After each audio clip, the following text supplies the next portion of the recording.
ท่านพระครูอภิวัฒนวิกรมเฟซบุ๊กพระอาจารย์สาธิตทีละปัญโยจากสถาบันธรรมาภิวัตร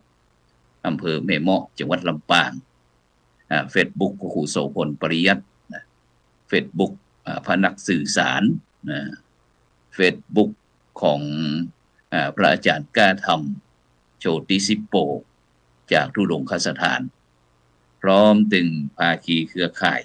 ทุกสถานีซึ่งในค่ำคืนวันนี้ก็เป็นคืน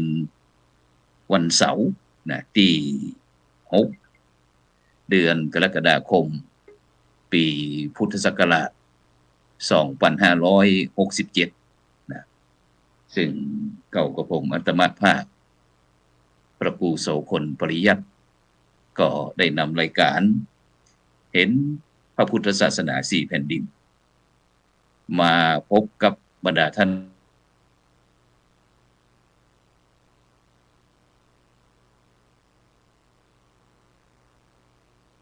ผู้ฟังท่านผู้ซึ่งบรรดาท่านผู้ฟังก็สามารถที่จะให้กำลังใจโดยการกดติดตามกดไลค์กดแชร์เพื่อเป็นธรรมทานยิ่งแชร์นักก็ได้บุญนักแชร์น้อยก็ได้บุญน้อยบ่แชร์ก็บ่ได้บุญหรือว่าบรรดาท่านผู้ฟังท่านผู้ชมก็จะร่วมสนับสนุนช่องธรรมะเป็นทีมของเรานั้นก็สามารถที่จะร่วมบริจาคได้ที่ธนาคารไทยพาณิชย์เลขที่บัญชีก็145244700-8ชื่อบัญชีก็พระมหาไทยธรรมกิจพระมหาชาญชัยคมประดิษฐ์แล้วก็พระอาจารย์ดร.จตุรงค์ชูศรีหรือว่าแห่งธนาคารหนึ่งก็เป็นที่ธนาคารกรุงไทยเช่นเดียวกันเลขที่บัญชีก็376-225-327-2ชื่อบัญชีก็พระมหาดวงทิพย์ปริยัติธานีด็อกเตอร์ปริญญาธรรม9ประโยคผู้ประสานงานจากวัดหลวงจอมคำเขมรัตนครเชียงตุงซึ่งก็ถือว่าเป็นโอกาสที่ดีที่บรรดาท่านผู้ฟังท่านผู้ชมจะได้ร่วมสนับสนุนคือกำลังใจกับช่องธรรมะเป็นทีมของเราซึ่งปีนี้นั้นก็ทางช่องธรรมะเป็นทีมเราก็ได้รับการสนับสนุนแบบเป็นทางการจากมูลนิธิ1016เพื่อการกุศลพระครูบัณฑิตธรรมาพรวัดลัทธิวันพระนอนขอนตาลรองเจ้าคณะอำเภอ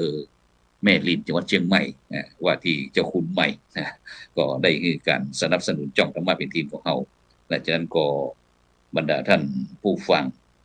ท่านผู้ชมก็สามารถที่จะร่วมบุญร่วมกุศลกับมูลนิธิ1016เพื่อการกุศลได้ตามที่บัญชีดังกล่าวซึ่งในวันนี้ก็เช่นเดียวกันบรรดาท่านผู้ฟังซึ่งวันนี้นั้นเราก็ได้รับการประสานงานมาจากกลุ่มรักเมืองรองที่มีความประสงค์อยากจะนำกิจกรรมที่บอกว่าจะเป็นตั้งบ้านตั้งวัดตั้งราชการตึงโรงเรียนพร้อมตึงภาคีเครือข่ายได้มีความประสงค์ที่จะได้ช่วยกันประกอบกิจอันเป็นกุศลนั้นยิ่งใหญ่ระหว่างการช่วยเหลือบอกว่าจะเป็นตั้งบ้านวัดราชการโรงเรียนต่างๆที่จะต้องมาช่วยกันบำบัดทุกข์บำรุงสุขคือกับพี่น้องประชาชนของเราเพราะฉะนั้นก็บรรดาท่านผู้ฟังท่านผู้ชมก็สามารถที่จะร่วมได้ฉะนั้นก็วันนี้ก็ออกอากาศที่วัดพระสิงห์วรมหาวิหาร อำเภอเมืองจังหวัดเชียงใหม่นะอาคารพระธรรมสิทธาจารย์5ชั้นนะซึ่งวันนี้นั้นก็ผู้ร่วมรายการนั้นก็จะอยู่ที่อำเภอรองจังหวัดแพร่ซึ่งถือว่าเป็นบ้านเกิดเมืองนอนของพระครูโสพลปริยัตินะซึ่งเขาก็อยากจะมีส่วนเมื่อทางถิ่นบิดรมารดาบ้านเกิดเมืองนอนได้มีกิจกรรมการงานที่สำคัญเขาก็อยากจะช่วยอยากจะช่วยอย่างได้พ่องเขาก็สามารถที่จะช่วยได้นี่เป็นห้องว่าโครงการสำนึกรักบ้านเกิดฉะนั้นเขาก็จะไปพบกับผู้ร่วมรายการเขาก่อนวันนี้ บอกว่าพร้อมขนาดไหน นะครับท่านดร.รวีโรจน์เปิดหน้ากล้องกิจกรรมลง จากนั้นก็ไปพบที่ท่านแรกก่อนไปที่ท่านอาจารย์พระครูศิริสุเมธากรเจ้าคณะอำเภอรองประธานกลุ่มฮักเมืองรองเจ้าอาวาสวัดบ้านปงตำบลตาผาหมอกอำเภอรองจังหวัดแพร่ซึ่งวันนี้เขาก็จะใจภาษาเมืองกันแล้วกันวันนี้นะ นมัสการครับอาจารย์หลวงพ่อเจ้าคณะอำเภอครับผมเปิดไมค์คำหนึ่งครับผมเปิดไมค์คำหนึ่งเปิดไมค์คำหนึ่งครับผมโอเคครับผมครับได้ทักทายกับบรรดาท่านผู้ฟังท่านผู้ชม FC นะครับมีตึงพระสงฆ์องค์เมนพระมหาเถระคณะสัตยาติโยมเหมือนกับติดตามวันนี้พวกเขาหลายช่องทางนะครับวันนี้เขาก็จะใช้เป็นภาษาเมืองเพราะว่าสัปดาห์แรกนี้เขาได้รับความเมตตาหรือว่าทำ MOU ข้อตกลงกับสถานีวิทยุคลื่นชุมชนต่างๆประมาณเกือบ30สถานีนะครับทั่ว8จังหวัดภาคเหนือนะครับ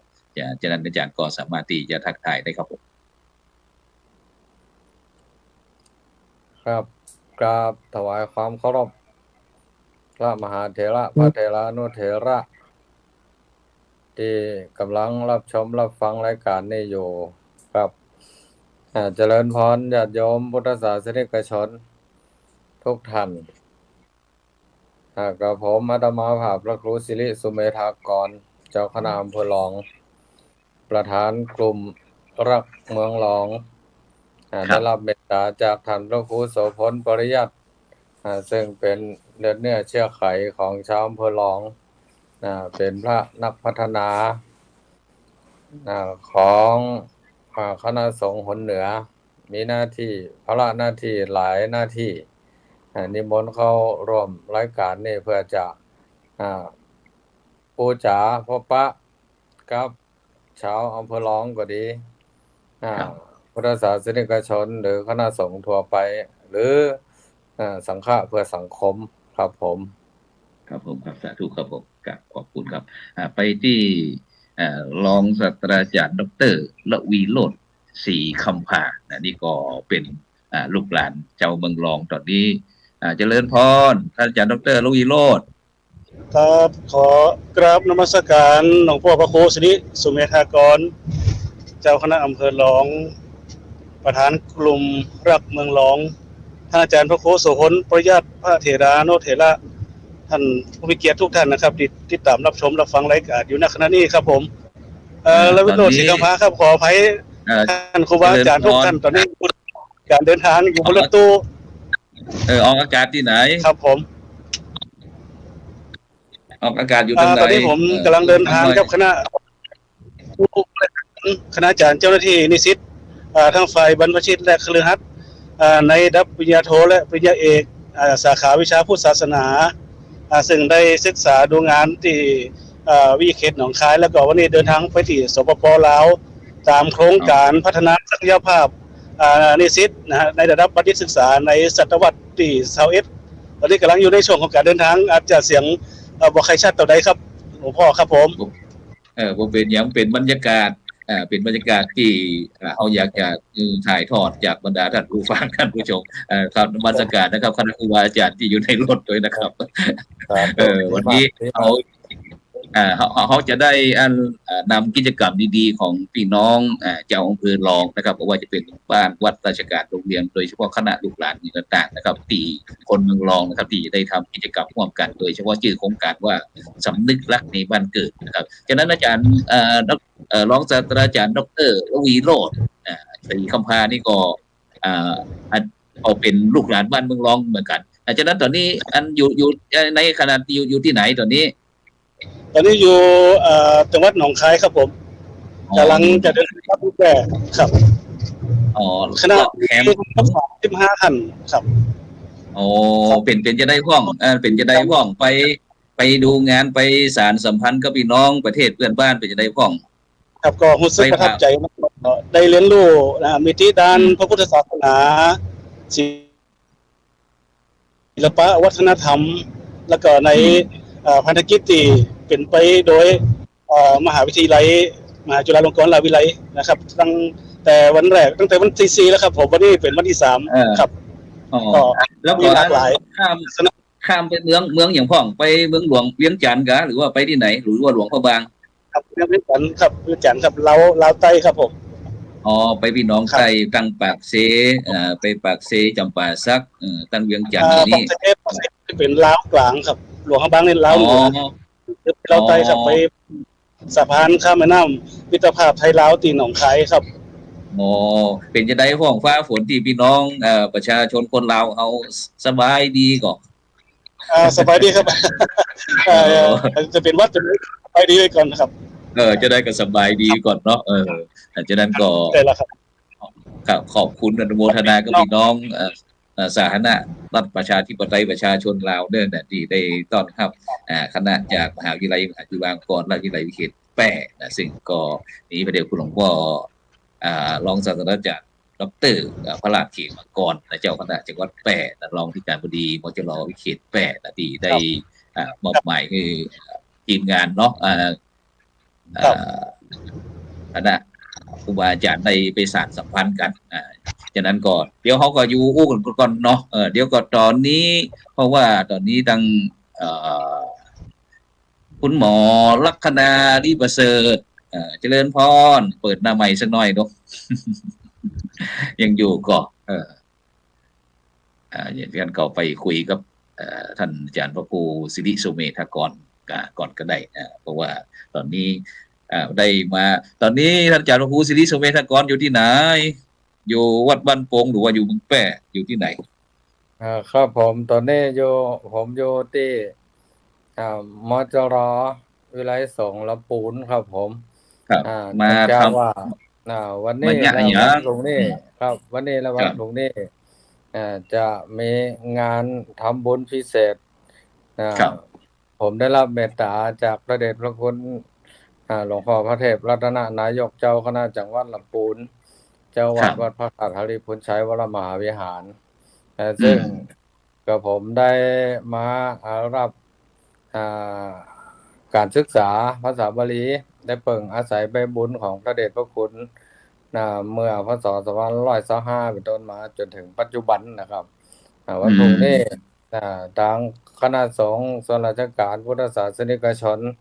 เจ้าลำพูน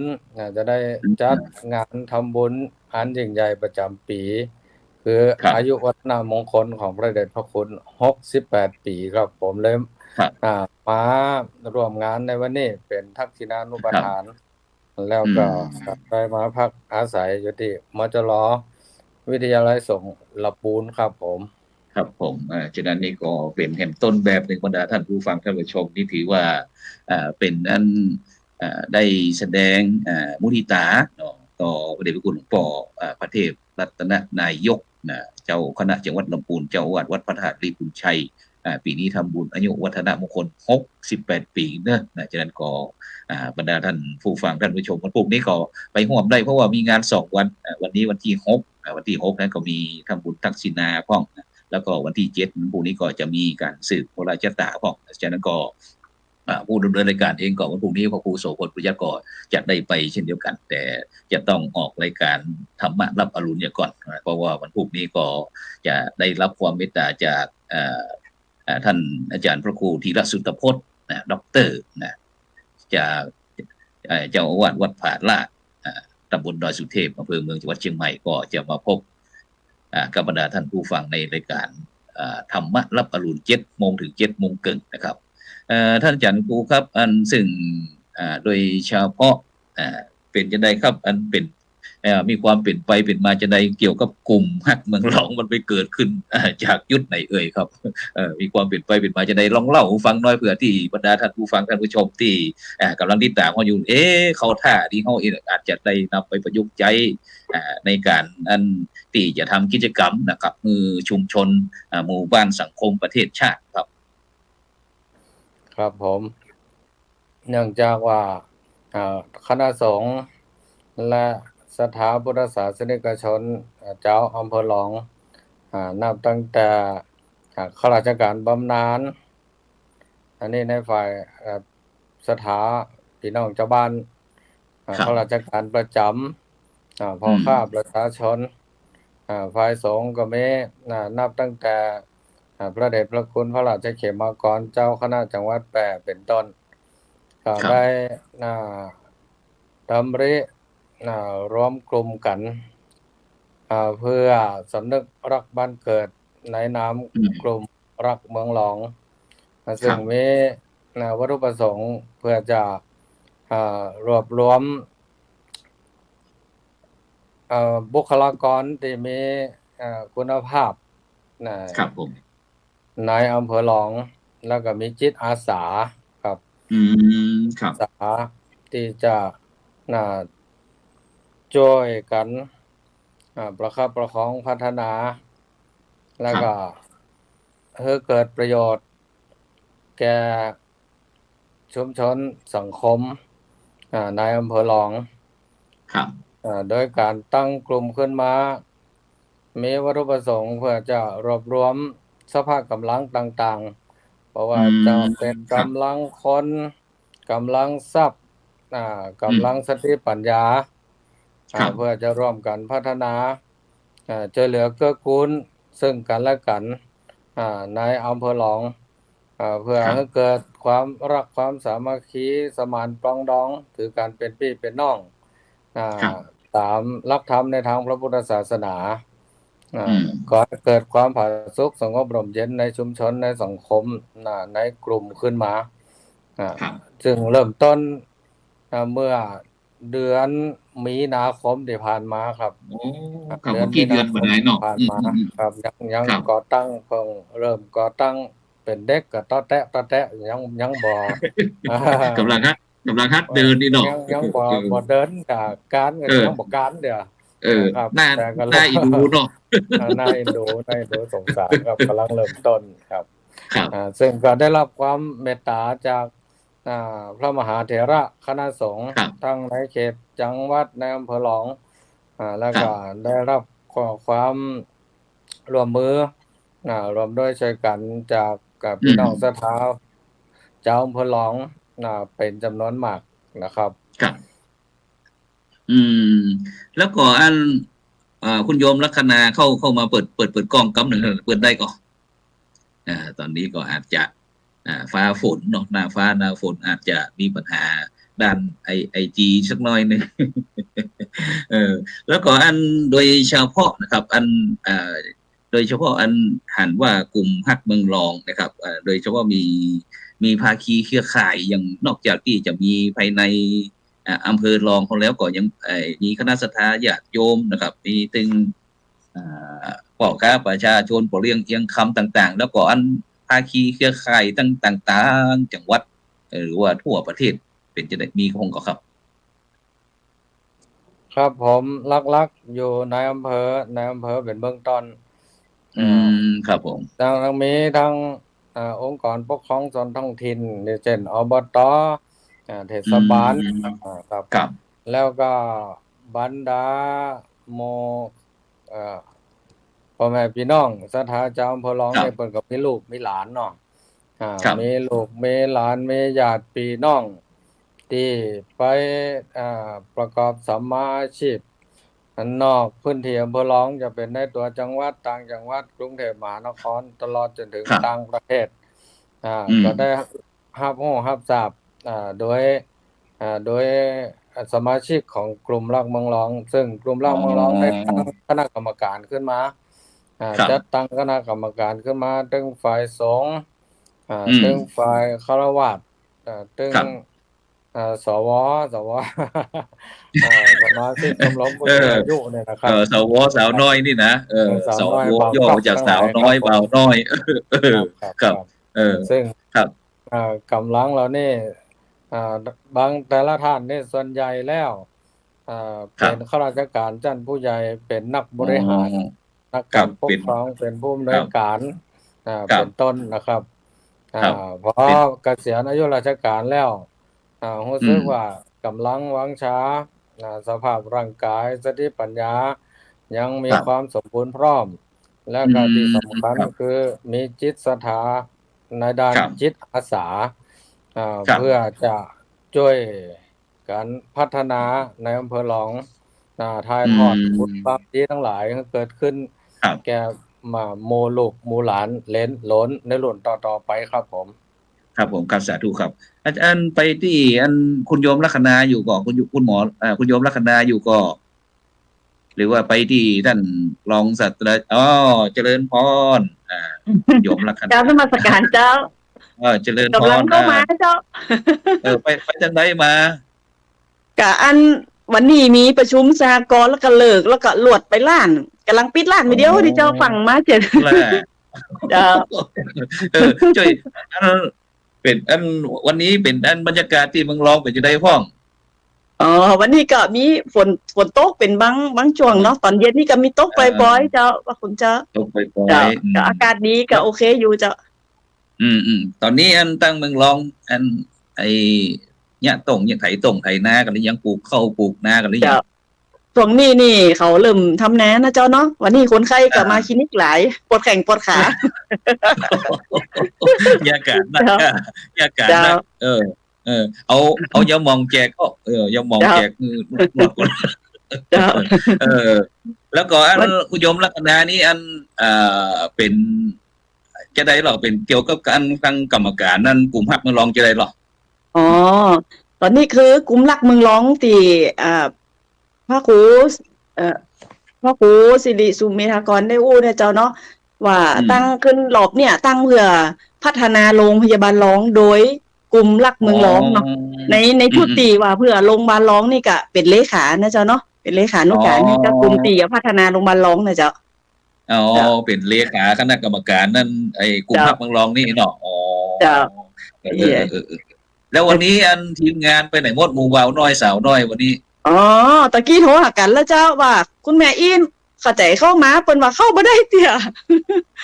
จะบอกว่าแม่เขาลิงอันนี้เข้าใจมาเด้อเขารออยู่เปิ้นอยู่กันเป็น4เป็น5พุ่นเจ้าเป็น4-5คนพุ่นบอกเฮือนละอ่อนนึงกะฮือลูกๆหลานๆทำฮือก็ได้หมู่เฮานี่มันอาจจะเกิดเหมือนไปหน่อยนึง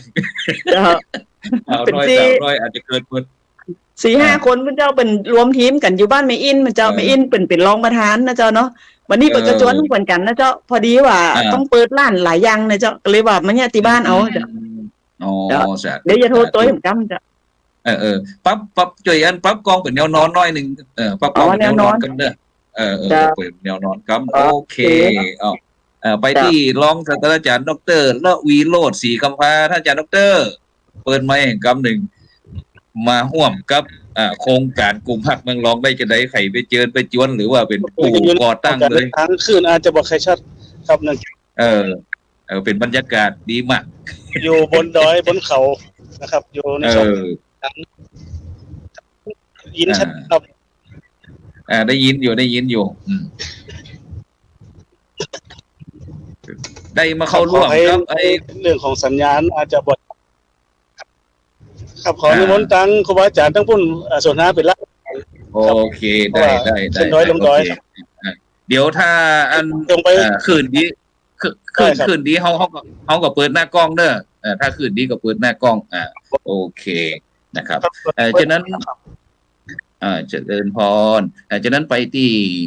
ท่านอาจารย์พระครูสิริสุเมธากรเจ้าคณะอำเภอรองแล้วกันว่าในการที่เขาจะ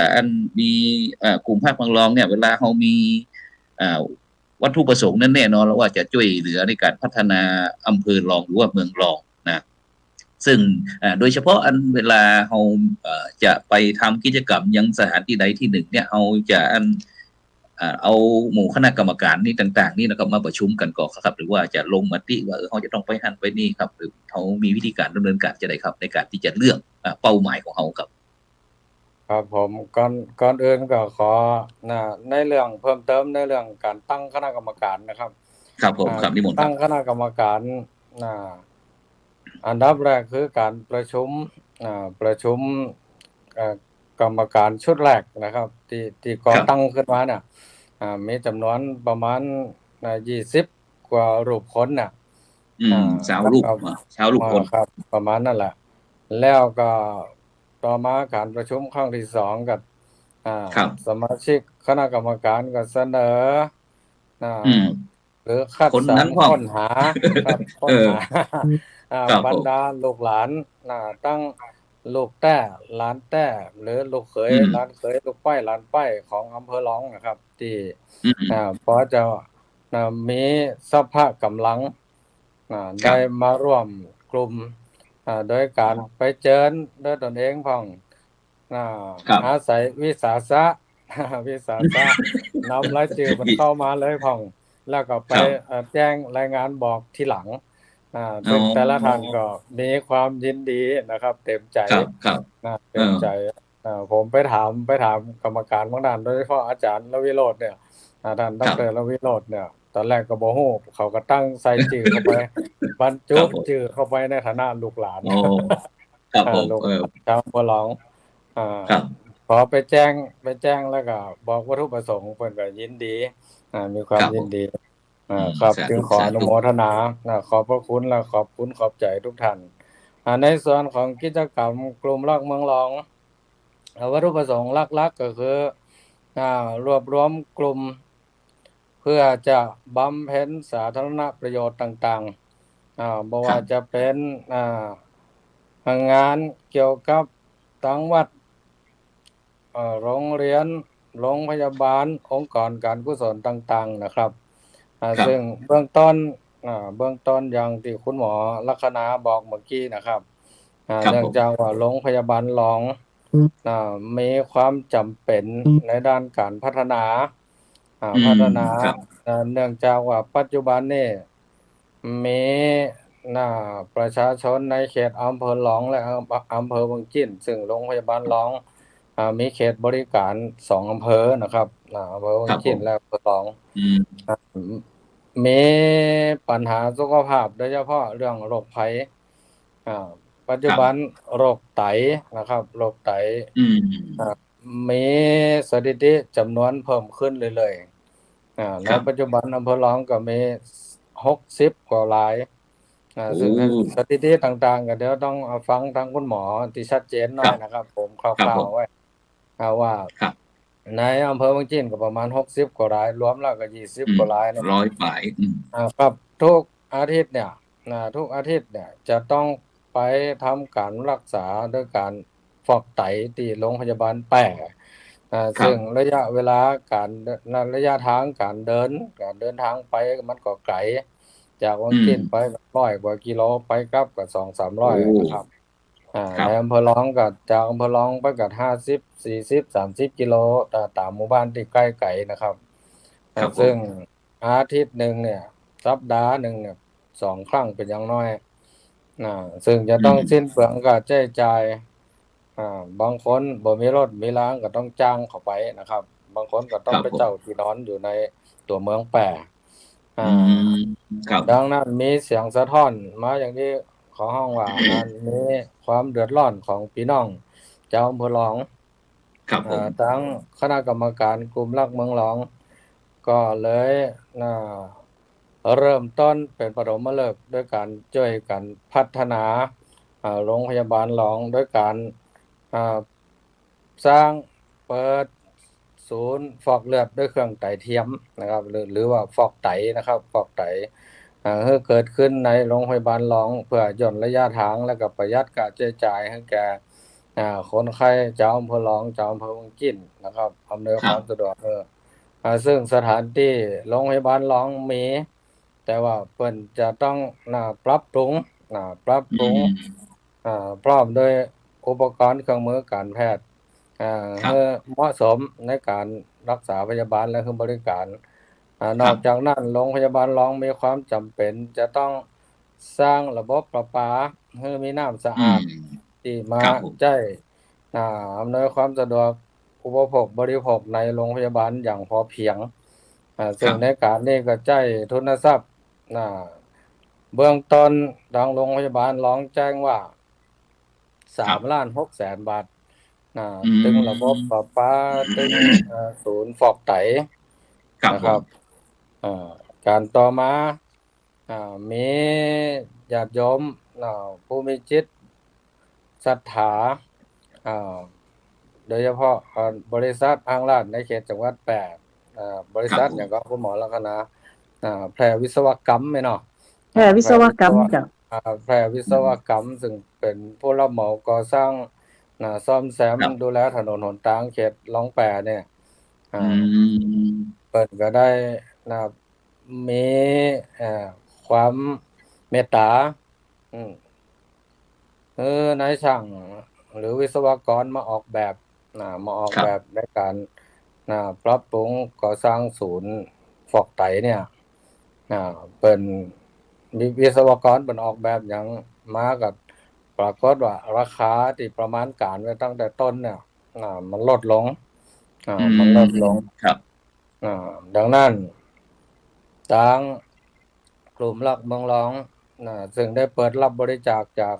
คณะสงฆ์และพุทธศาสนิกชนทั่วไปเนี่ยทั้งภายในอำเภอหลองต่างจังหวัดกรุงเทพตลอดจนถึงทะลุไปจนถึงเมืองนอกเมืองนาซึ่งลูกหลานพ่อแม่พี่น้องศรัทธาชาวอำเภอหลองไปประกอบสัมมาอาชีพอยู่ก็ได้ร่วมกันบริจาคซึ่งปัจจุบันนี้ได้ทุนทรัพย์เพียงพอที่จะดำเนินการพัฒนาโรงพยาบาลหลองเพื่อเปิดศูนย์ฟอกเลือดด้วยเครื่องไตเทียมแล้วนะครับแล้วก็จะทำพิธีมอบในเร็วๆวันนี้คือกำหนดวันที่17 กรกฎาคม 2567นี่นะครับวันพุธวันพุธครับผมเวลากี่โมงเวลา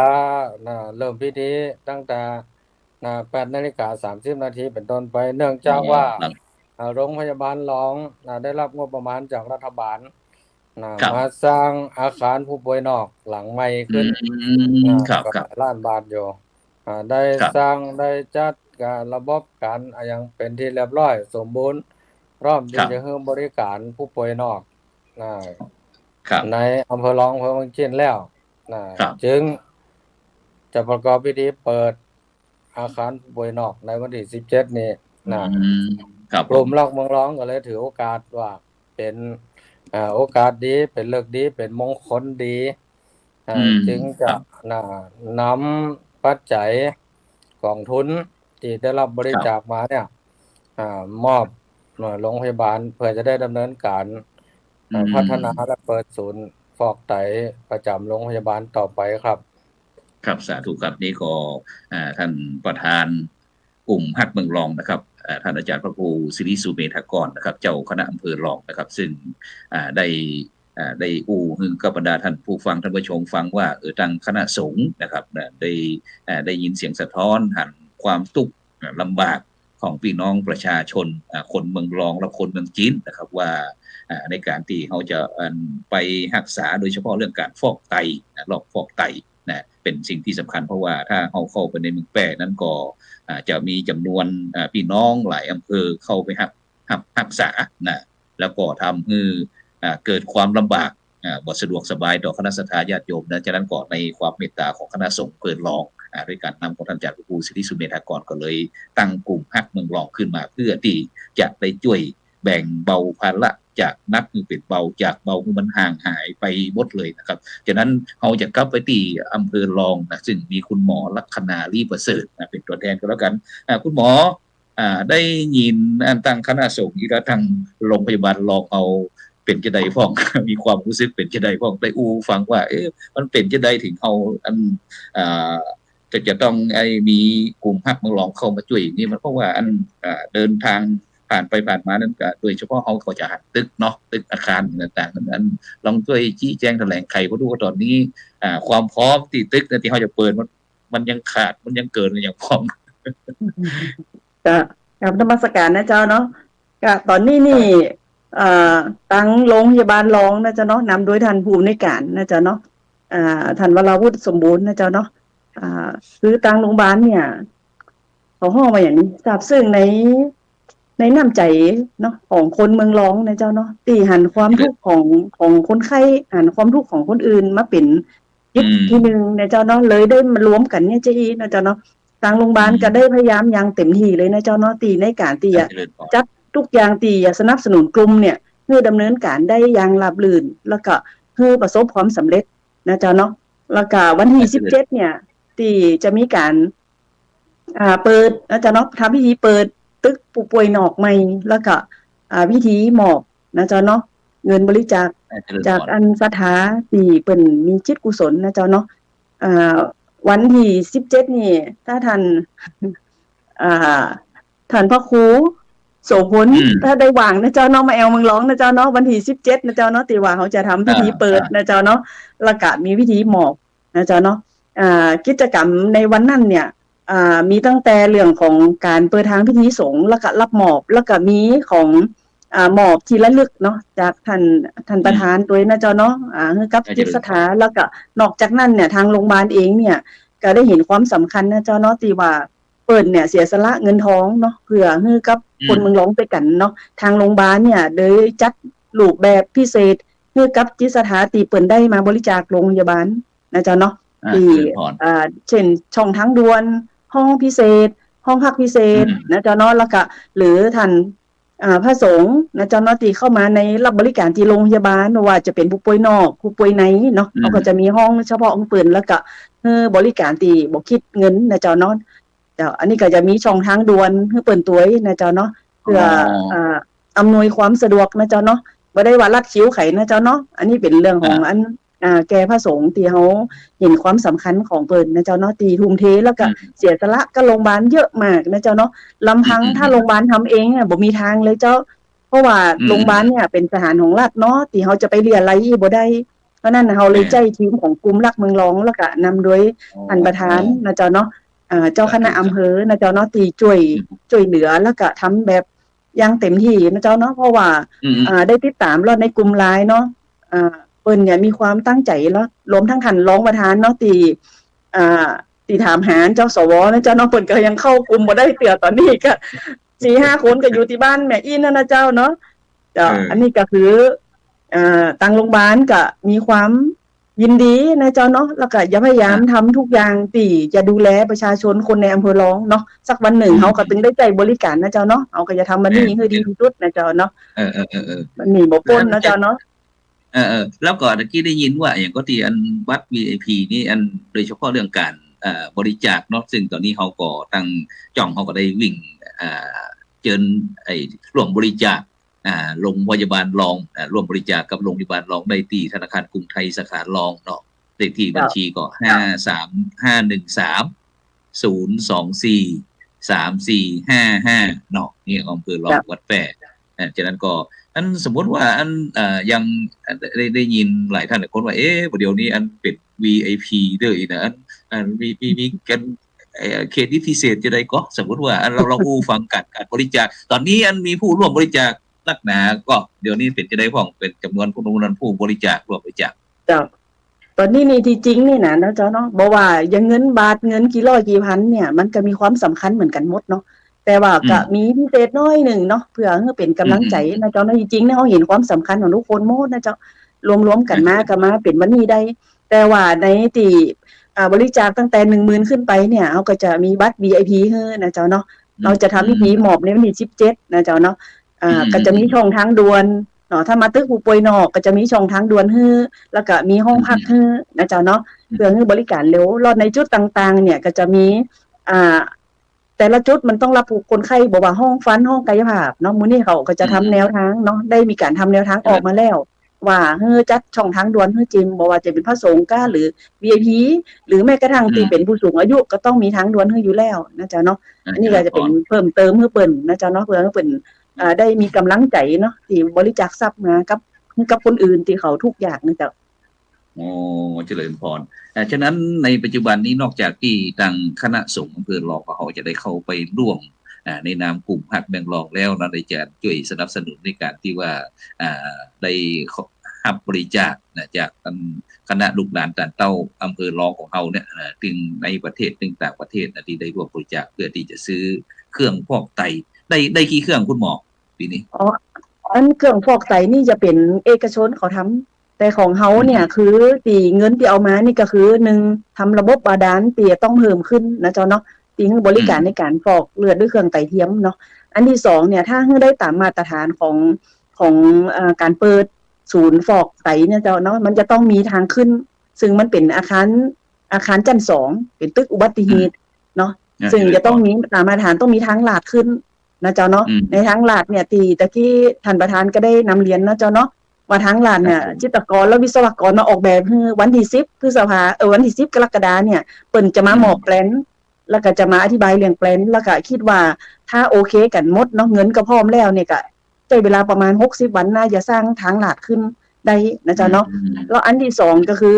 เรื่องของลิฟต์นะเจ้าเนาะตอนนี้ความคืบหน้าก็คือว่าเฮากระโจกดีนะเจ้าเนาะที่แพทย์วิศวกรรมเนี่ยเปิ้นก็ได้คุยกับท่านผู้ว่าราชการจังหวัดนะเจ้าเนาะว่าถ้าได้มีงบประมาณอย่างนี้ก็ขอสนับสนุนเรื่องลิฟต์นะเจ้าเนาะตอนนี้ก็คืองบเหลือจ่ายของจังหวัดเนี่ยเฮาก็ปี68ก็จะได้ลิฟต์ตัวนี้นะเจ้าเนาะเพราะนั้นเนี่ยคนที่มาฟอกไตเนี่ยก็จะได้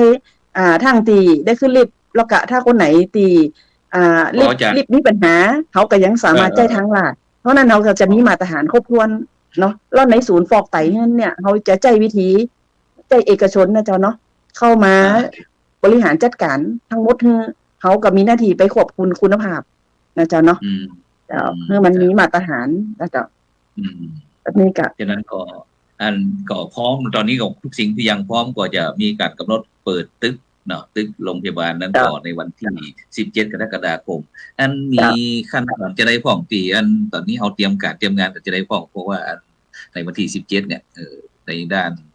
ทางพิธีสงฆ์ผมบอกคงจะบ่มีปัญหาอย่างพ่อหลวงพ่อเจ้าคณะอำเภอเองแล้วทีนี้ต้องโรงพยาบาลเอาจะมีกิจกรรมอย่างฟ้องในวันนั้นเจ้าในวันนั้นนี่ก็จะมี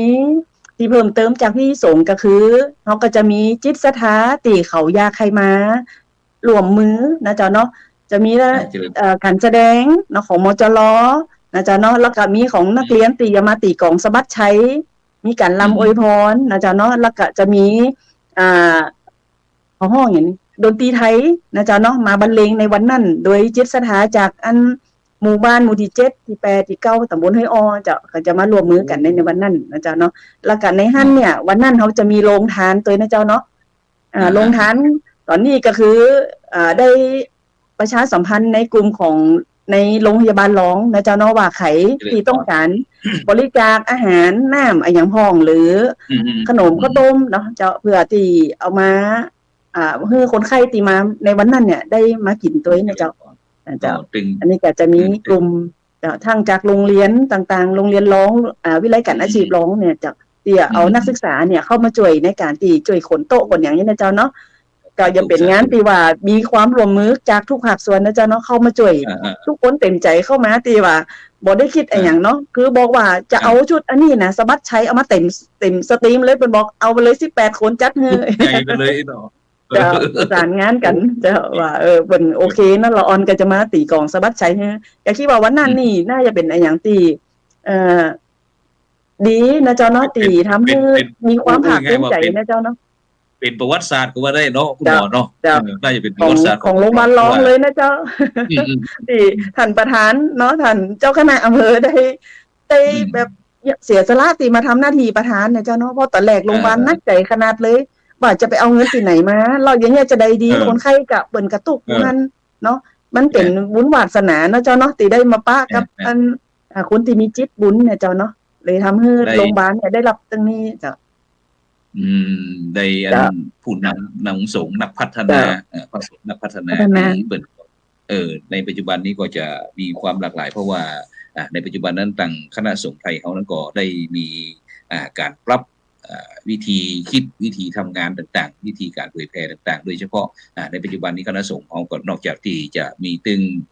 โครงการหมู่บ้านรักษาศีล 5แล้วโครงการวัดประชารัฐสร้างสุขนะแล้วก็มีหน่วยอบรมประชาชนประจำตำบลซึ่งมีทุกสิ่งทุกอย่างแต่ทีนี้มันก็คงจะเป็นโจทย์ดีอย่างที่คุณหมอว่าเพราะโดยเฉพาะปัจจุบันนี้เขาได้มีการสื่อสารกันง่ายนักขึ้นเนาะการสื่อสารง่ายนักขึ้นอย่างที่กรณีอย่างตั้งกลุ่มขึ้นมาเนี่ยถ้าเขาบ่มีเรื่องสื่อ IG อย่างต่างๆคงจะลำบากอย่างที่คุณหมอว่านะแต่เนื่องจากที่ในปัจจุบันนี้มันโลกมันเปลี่ยนแปลงเนาะก็เลยง่ายยิ่งขึ้นนะฉะนั้นก็ต้องถือว่าโชคดีแล้วก็อันโดยเฉพาะอันเกี่ยวกับอันสมมุติว่าบรรดาท่านผู้ฟังท่านผู้ชมเนี่ยยังว่าดูอันพี่น้องต่างเมืองรองแต่ๆนะต่างอำเภออื่นจังหวัดอื่นน่ะอยากจะมาช่วยจะช่วยคนอื่นๆนะเพราะว่าตอนเนี้ยเฮาถือว่าเป็นต้นแบบต้นฉบับไม่ใช่ว่าอวดร่ำอวดรวยนะแต่ด้วยความเมตตาต่อเพื่อนร่วมโลกเพื่อนมนุษย์บอกว่าจะเป็นเพราะวัดบ้านวัดราชการโรงเรียนตามรักประวรเนี่ยต่างอยากจะมาช่วยนะเพราะว่าพี่น้องพุทธศาสนิกชนนี้ช่วยวัดมานักละแต่ในปัจจุบันนี้วัดเขาก็ได้หันมองความสำคัญประชาชนเดือดร้อนเจ้าบ้านก็เดือดประชาชนเดือดร้อนหรือเจ้าก็เดือดร้อนประชาชนมีความสุขทุกภาคก็มีความสุขอีกพระพุทธศาสนาก็มีความมั่นคงเนี่ยนะฉะนั้นในปัจจุบันนี้จะมีแบบนี้ฉะนั้นจะมีคณะครูบาอาจารย์อย่างต่างๆเนี่ยถ้าได้ติดตามรายการเขาอยู่เนี่ยอยากจะไปศึกษาดูงานอยากจะมาช่วยกลุ่มฮักเมืองรองเขาหรือว่าโรงพยาบาลรองเขาเนี่ยจะช่วยในทางใดจะไปที่ท่านอาจารย์ครูศิริสุเมธากรนะท่านประธานไปที่ท่านประธานก็หนึ่งครับผมเจริญพร